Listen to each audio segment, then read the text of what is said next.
निलेश चव्हाण याच्या विरुद्ध काल वारजे पोलीस स्टेशनला आमसॅट आणि येथील कसपटे फॅमिलीला धमकी दिल्याबद्दल आमसॅट आणि बाकीचे सेक्शन BNS नुसार तो गुन्हा दाखल आहे वारजे पोलीस स्टेशनला। निलेश चव्हाण राहणारा वारजे आहे औदुंबर कॉलनी या ठिकाणी 19 तारखेला यातील जे कसपटे फॅमिली आहे त्याची जी दुर्दैवी महिला मयत झाली तिचा जो बच्चू आहे तो बच्चू यांच्याकडे त्या अगुने फॅमिली दिला होता आणि ही त्यांना जेव्हा माहिती कळली कसपटे फॅमिलीला त्यावेळेस तो त्यांचा बच्चू घेण्यासाठी निलेशच्या घरी गेले होते। त्यावेळेस निलेशने त्यांना त्याचं जे लायसन्स वेपन आहे ते दाखवून त्यांना धमकावलं होतं की तुम्ही या ठिकाणी येऊ नका, मी तुम्हाला ते बच्चू देणार नाही।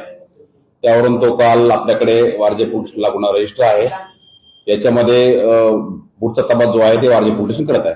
सर, हा निलेश चव्हाण जो आहे त्याच्यावरती आधी देखील वारजे पोलीस स्टेशनमध्ये त्याच्या पत्नीने जो विरोधात गुन्हा 376 आहे, काय प्रकरण आहे आणि हा रेकॉर्डवरील गुन्हेगार आहे? हा तर सर याचा क्रिमिनल रेकॉर्ड आहे। याच्यापूर्वी 2009 ला सुद्धा याच्यावरती एक NC दाखल आहे। NCवर त्याच्यावर प्रिव्हेंटेशन सुद्धा केलेलं आहे। नंतर याच्यावरती हिंजवाडी पोलीस स्टेशनला ड्रंक ड्रायव्हरचा पण एक केस दाखल आहे आणि त्याच्यावर सुद्धा त्याची पुढची प्रिव्हेंटेशन झालेली आहे। 2022 मध्ये याच्या पत्नीने, भाग्यश्री नाव आहे त्या पत्नीने, त्याच्यावरती 376 373 या कलमान्वये त्याच्यावरती गुन्हा दाखल केलेला आहे आणि त्याच्याविरुद्ध कोर्टामध्ये सुद्धा चार्जशीट पूर्वी गेलेला आहे। एकंदरीत पाहता याचे काही पास्ट क्रिमिनल रेकॉर्ड आपल्या रेकॉर्डवर दिसून येत आहे।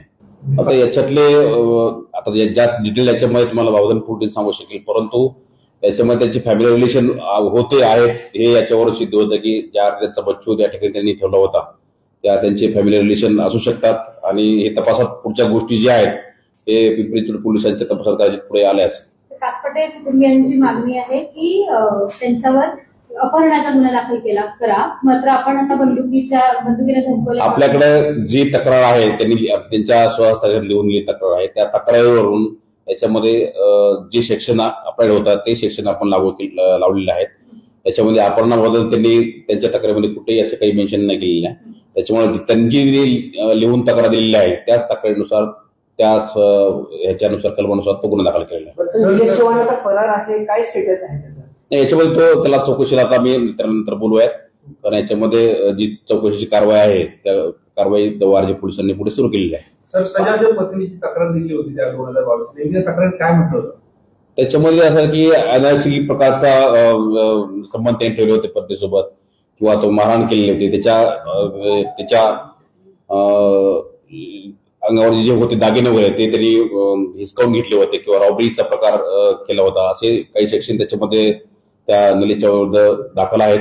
त्यानुसार ते गुन्हा दाखल करून नंतर कोर्टात त्याचा आदेश गेलेला आहे। व्हिडिओ रेकॉर्डिंग काय केलं असं पूर्वीच्या तक्रारीमध्ये त्यांनी म्हटलेलं आहे।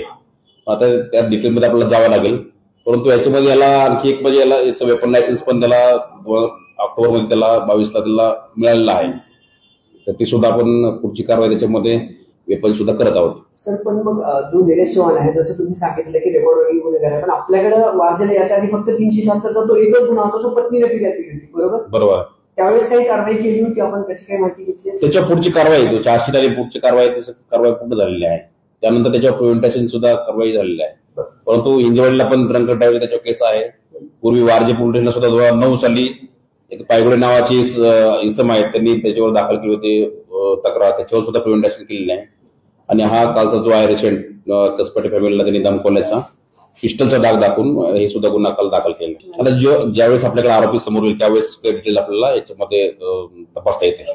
नाही, हा जो निलेश चव्हाण आहे ना, आता आम्ही पोलीस त्याची कारवाई पुढे सुरू आहे त्याच्यामध्ये लवकरच येईल।